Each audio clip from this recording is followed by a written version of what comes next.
কারণ থাকবেন কয়দিন, কার উপরে বেজার করেন, কার উপরে রাগ করেন, কিসের অহংকার, কিসের ক্ষমতা, কিসের দাম্ভিক্য, কিসের অর্থ, কিসের সম্পদ। ঘুম ভাঙলে সকাল, না ভাঙলেই পরকাল। ঠিক কিনা? ঠিক কিনা? রঙ্গরসের দিন ছিল আমার একদিন, রঙ্গরসের দিন ছিল আমার একদিন, 12 ঘন্টা বেলা আমার সন্ধ্যা নামিল, পাখি উড়ে যাওয়ার বুঝি সময় এলো, পাখি উড়ে যাওয়ার বুঝি সময় এলো। ঠিক কি কথা বলে? কথা বলে।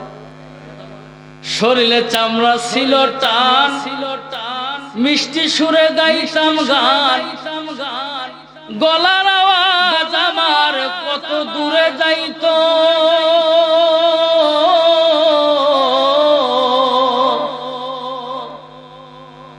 শরীরে চামড়া ছিল টান, মিষ্টি সুরে গাইতাম গান, গলার আওয়াজ আমার কত দূরে যাইতো,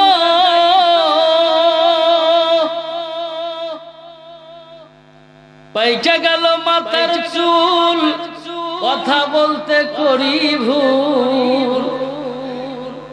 কি বলে? কি আছে আপনার? কি আছে আপনার? পাইকা গেল মাথার চুল, কথা বলতে করি ভুল, চোখে দেখি গন্ডগোল, দন্ত নড়িল, পাখি উড়ে যাওয়ার বুঝি সময় হলো, পাখি উড়ে যাওয়ার বুঝি সময় হলো। রঙ্গরসের দিন ছিল আমার একদিন, রঙ্গরসের দিন ছিল আমার একদিন, 12 ঘন্টা বেলা আমার সন্ধ্যা নামিল, পাখি উড়ে যাওয়ার বুঝি সময় হলো, পাখি উড়ে যাওয়ার বুঝি সময় হলো। মারহাবা। ঘন ঘন আসে দম, কানেতে শুনি কম, পিছে পিছে জম আমার উঠতে লাগিল,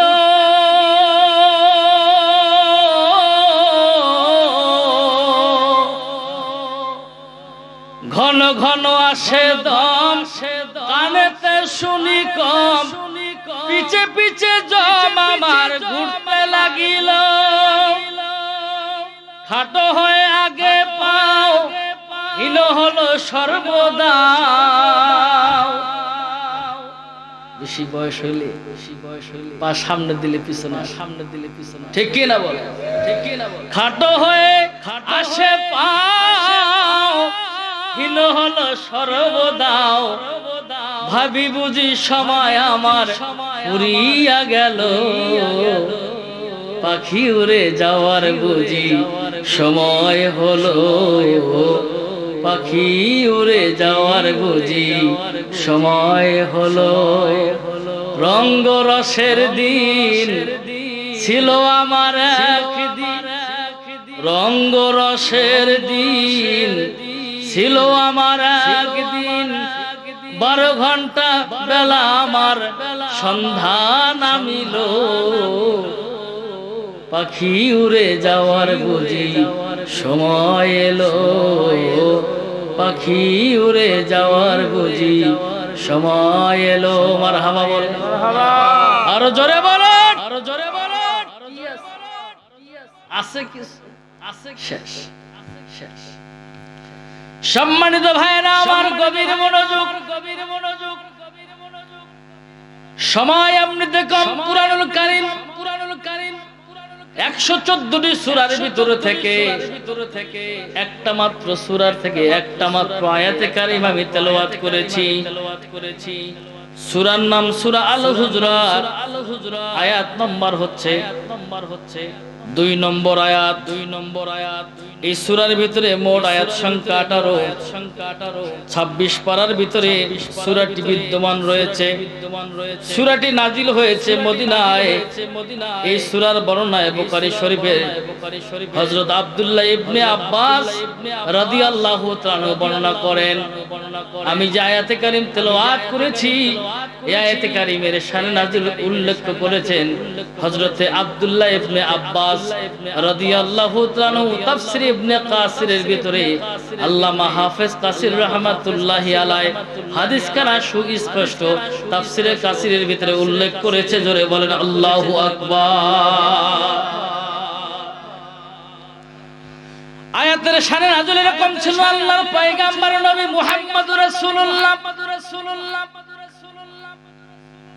সাল্লাল্লাহু আলাইহি ওয়াসাল্লাম যখন নববীর ভিতরে সমস্ত সাহাবীদেরকে নিয়ে আলোচনা করছেন, ওই সাহাবীদের ভিতরে একজন সাহাবী ছিল জন্ম থেকে কানে শোনা, নাম হলো সাবিত ইবনে কায়েস ইবনে সাম্মাস। যেই ব্যক্তি জন্ম থেকে কানে শোনে না, বলেন তো ওই ব্যক্তি আমাদের সাধারণ মানুষের আওয়াজ শুনতে পাবে নাকি? আপনাদের জবান বুঝি নাই? জবান আছে? কথা কই না। কার কার জবান নাই হাত তোলে? কার কার আছে? হাত তোলে। দুই হাত। মাফলার, এই যে মাফলার। আপনি কি মনে করতেছেন আমি আপনারে দেখি না? এদিকে অন্য হুজুর পাইছে, আর এক হুজুর হাত তোলে, এই টনটনা করুন, লিল্লাহে তাকবীর, লিল্লাহে তাকবীর, নারায়ে রিসালাত। হাত নামা। আমি অন্য জাতের হুজুর, যেমন সাউন্ড তেমন কর্মকাণ্ড চলবে। সাউন্ড কম, ব্যাটারি কথাখন ঠিক। সাবিত ইবনে কায়েস ইবনে সাম্মাস রাদিয়াল্লাহু তাআলা আনহু সমস্ত সাহাবীরা বলতেন সে জন্ম থেকে কানে শোনে না। এজন্য নবীজি যখন আলোচনা করতেন সাবিত ইবনে সাম্মাসকে সব সময় সামনে দেওয়া হতো। হযরত সাম্মাস রাদিয়াল্লাহু তাআলা সব সময় সামনে বসতেন। সাম্মাসকে জিজ্ঞাসা করো, রে সাম্মাস, এমনিতে তো তুমি জন্ম থেকে কানে শোনো না, তোমার যে সামনে নবীজির আলোচনা করার সময় দেওয়া হয়, তুমি কি নবীজির কণ্ঠের আওয়াজ শুনতে পাও? সাম্মাস লাফ দিয়ে চিৎকার মেরে বলে, ওয়াল্লাহি, আল্লাহর কসম করে বলি, পৃথিবীর কোন মানুষের কণ্ঠের আওয়াজ আমি শুনতে না পারলেও রাহমাতাল লিল আলামিন নবী মুহাম্মদুর রাসূলুল্লাহ সাল্লাল্লাহু আলাইহি ওয়াসাল্লাম তার রহমতি জবান দিয়ে যখন আলোচনা করে, আমি সাম্মাস সমস্ত আলোচনা সুস্পষ্ট ভাষায় শুনতে পাই। চিৎকার মেরে বলেন আল্লাহু আকবার। কি নবী আমার দুনিয়ার জমিনে আগমন করলেন, কেমন নবীকে আল্লাহ দুনিয়ায় প্রেরণ করলেন আমার ভাইয়েরা। কষ্ট হয়, চলবে। আজকে আল্লাহর নবীকে না বোঝার কারণে নবী রাহমাতুল লিল আলামিন মুহাম্মদুর রাসূলুল্লাহ সাল্লাল্লাহু আলাইহি ওয়াসাল্লামকে না চেনার কারণে, না বোঝার কারণে, না মহব্বত করার কারণে বাংলাদেশে নয় তামাম পৃথিবীতে মুসলমানদের ঈমান আজকে টলমল অবস্থায় চলছে। ঠিক কিনা বলে? জোরে বলেন। সাহাবা আজমাইন আল্লাহর নবীকে ঠিক রকম বুঝেছিলেন, আল্লাহর নবীকে ঠিক রকম মহব্বত করেছিলেন, আল্লাহর নবীকে ঠিক রকম ভালোবেসেছিলেন, আল্লাহর নবীর উপরে ঠিক রকম ঈমান আকীদা রাখার কারণে মুসলমানদের বিজয় দিয়েছিলেন আল্লাহ। বলেন তো, যে আল্লাহ ওই সময় মুসলমানদের বিজয় দিয়েছিলেন, সেই আল্লাহ আজকে এই দুনিয়াতে আছে না নাই? জোরে বলেন। যদি ওই আল্লাহ এই দুনিয়ায় থাকে, তাহলে এই দুনিয়া মুসলমানদের বিজয় সেই আল্লাহ দিতে পারে কি পারে না? জোরে বলেন। যদি আল্লাহ মুসলমানদের বিজয় দিতে পারে, তাহলে দেয় না কেন? কতক্ষণ না প্রশ্ন জাগে না? বুঝেন নাই? বদরের যুদ্ধে 313 জন মুসলমান মরতে মুজাহিদ, 1000 কাফেরের বিরুদ্ধে যুদ্ধ করে 313 জন মুসলমানদের বিজয় দিয়েছিলেন তিনি কে? জোরে কর। খয়বরের যুদ্ধে এক আলীর কারণে, কয় আলী? চেনেন আলীকে? কয় আলী? এক আলীর কারণে খয়বরের যুদ্ধের বিজয় দিয়েছিলেন তিনি কে? জোরে কর। মাত্র নবীজির কাছ থেকে একটা দোয়া নিয়ে গিয়েছিলেন, যেই দোয়াটার নাম হলো জুলফিকার নামে একটা তরবারি। কি নামক? জুলফিকার নামক একটা তরবারি ছিল। খয়বরের যুদ্ধের বিজয় আল্লাহ পাক এমন ভাবে সুস্পষ্ট ভাষায় তামাম পৃথিবীর মুসলমানদের সামনে উল্লেখ করে ধরেছেন। আল্লাহর পয়গম্বর বলে, এই আলীকে আমি জুলফিকার নামক তরবারি দিয়ে দোয়া করে পাঠাই দিলাম, খয়বরের যুদ্ধে চলে যাও। হযরত আলী খয়বরের যুদ্ধে চলে গেলেন। আলী বলে, আমি একটা পর্যায়ে গিয়ে যুদ্ধ করতে গিয়ে আমার এমন আঘাত করেছিলাম, আমার সর্বোচ্চ শক্তি দিয়ে জুলফিকার নামক তরবারিটা আমার জমির মধ্যে গাঁথা হয়ে গেল। আল্লাহু আকবার, আল্লাহু আকবার। জোরে কোন আল্লাহু আকবার। হযরত আলী বলে, আমি যখন তরবারিটা সর্বোচ্চ শক্তি দিয়ে আঘাত করলাম,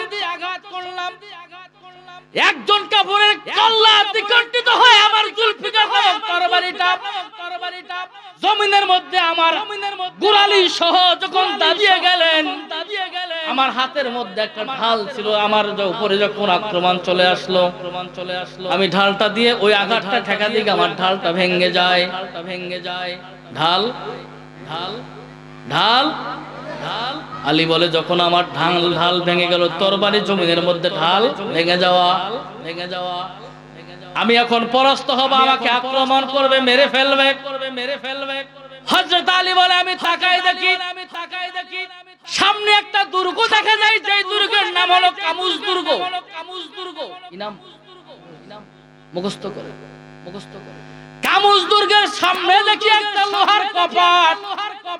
হযরত আলী বলে, আল্লাহু আকবার বলে, আমার উপরে যখন পরবর্তী আঘাত চলে আসবে, আঘাতের পূর্বে আমি কামুজ দুর্গের ওই দরজার ভিতরে দুইটা শিকল থাকে কিনা লাগাই দেওয়া, তালা মারা থাকে না, এই শিকল দুটা ধপ করে বাম হাত দিয়ে ধরে একটা হ্যাসকা মারা টান দিয়ে কামুজ দুর্গের ওই লোহার কপাটটা আমি বাম হাত দিয়ে নিয়ে ঢাল হিসেবে ব্যবহার করে আঘাত ঠেকায়া, আল্লাহর পয়গম্বর নবীজি দোয়া করে দিয়েছে, আমি খয়বরের যুদ্ধে জুলফিকার নামক তরবারি উঠায়া যুদ্ধে জয়লাভ করে আল্লাহর নবীর কদমে হাজিরা দিলাম। আল্লাহর পয়গম্বর খুশি হয়ে গেলেন, আমার জন্য দোয়া করে দিলেন।